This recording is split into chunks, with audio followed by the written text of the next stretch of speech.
आइए question number 25 देखेंगे। Topic का नाम है bill of exchange, chapter 16, TS Grewal class 11th की बुक में से। सबसे पहले देखें क्वेश्चन में क्या दे रखा है। क्वेश्चन में हमें दे रखा है Excel goods for rupees 40,000 to Y on 1st of January and on the same day draw a bill on Y at 3 months for the amount. Y accepted and return it to X who discounted it on 4th of January with his bank at 6% per annum. The acceptance is dishonored on the due date and the noting charges were paid by bank being rupees 200. On 4th of April, Y accepted a new bill at 3 months for the amount then due to X together with interest at the rate of 12% per annum. Make journal entries to record these transactions in the books of X. तो आइए question start करते हैं। सबसे पहले देखेंगे भाई X ने क्या करा। X ने उसको माल बेच दिया है, तो हम एंट्री करेंगे Y debited to cell.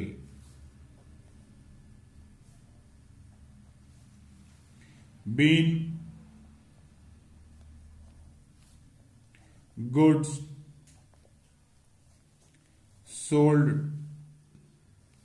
to Y। Been goods sold to Y। कितने का माल बेचा है भाई? माल बेचा है हमने 40,000 रुपए का, और डेट है 1 जनवरी। अब इसी दिन क्या हुआ, सेम डे क्या हुआ भाई, कि एक जो है नया बिल उसने हमें दे दिया। तो 1 जनवरी को हमने BR रिसीव कर लिया, एंट्री हो गई बिल रिसीवेबल।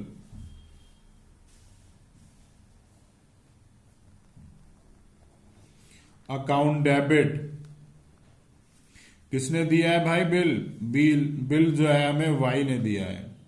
तो 40,000 रुपए का ये बिल मैंने यहां रिसीव भी कर लिया। BR received.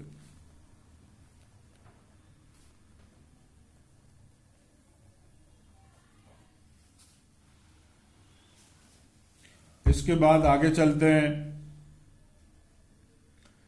अब X ने क्या करा, उसी बिल को 4 तारीख को उसने बैंक से डिस्काउंट करा लिया। तो 4 जनवरी को मैं इस बिल को बैंक से डिस्काउंट कराने की एंट्री कर देता हूं।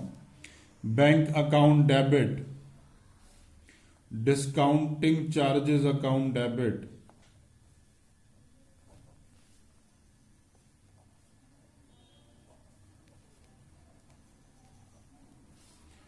To bill receivable, amount being bill discounted,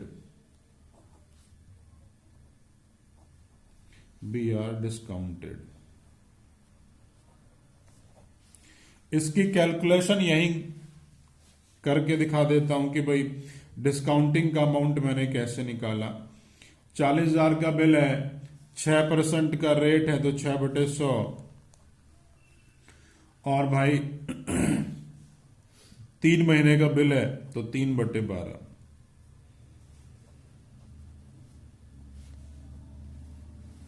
ये वैल्यू आ गई 600 रुपए।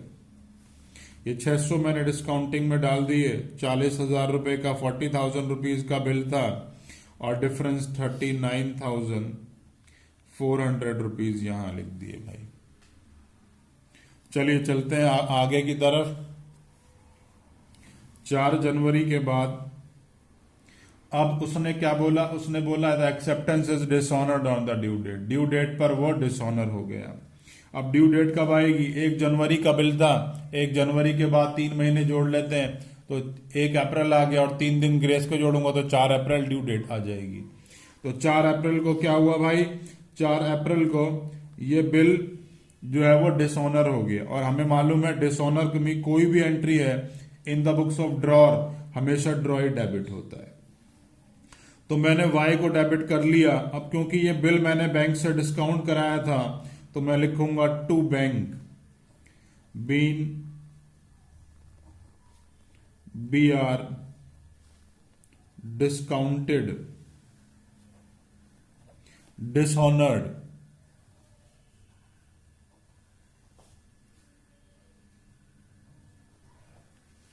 Been B R discounted, dishonoured, और ये अमाउंट आ जाएगा मेरा कैसे कैसे भाई, 40,000 रुपए का तो बिल है और 200 रुपए उसने नोटिंग चार्जेस दिए हैं, तो टोटल अमाउंट हो गया 40,200, 40,200। चलिए आगे चलते हैं। अब 4 अप्रैल को उसने क्या करा, वाई ने एक नया बिल एक्सेप्ट कर लिया कि भाई 3 महीने का मुझे एक बिल और लिख दो और 12% के हिसाब से ब्याज दे दूंगा। तो 4 अप्रैल को ही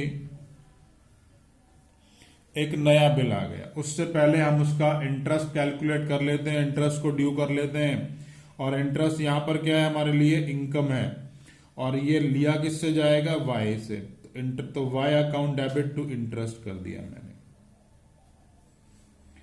been interest due.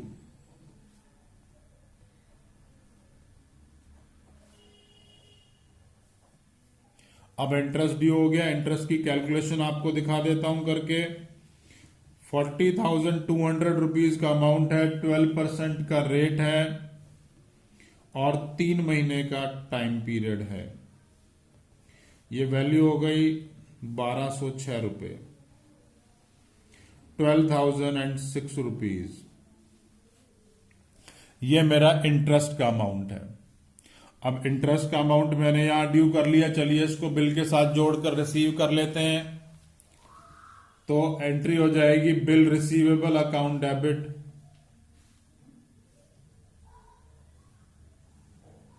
Bill receivable account debit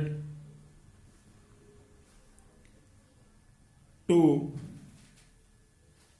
किसने दिया है भाई बिल, बिल तो वाई ने दिया है, been B R received, been B R received from Y. Amount की कैलकुलेशन देख लेंगे, 40,200 प्लस 1,206 रुपए, वैल्यू कितनी हो गई, 41,406। तो इतने अमाउंट का मैंने बिल रिसीव कर लेना है, तो ये अमाउंट मैंने यहां लिख दिया। आज डेट 4 अप्रैल ही है, उसी दिन ये बिल हमें मिला है। अब इसकी मेच्योरिटी के बारे में तो यहां पर कुछ लिखा नहीं, तो मैंने इसकी कोई फाइनल पेमेंट रिसीव नहीं करनी है। फाइनली क्वेश्चन इसी तरीके से करना है। क्वेश्चन में कोई भी डाउट आता है तो नीचे कमेंट बॉक्स में कमेंट कर सकते हैं। वीडियो अच्छी लगे तो लाइक बटन जरूर प्रेस किया कीजिए, और अगर इस टॉपिक के ऊपर मेरा वीडियो लेक्चर नहीं देखा है तो प्लीज उसे भी जरूर देखिए। उसको देखने से ये सारे कॉन्सेप्ट हमेशा के लिए क्लियर हो जाएंगे।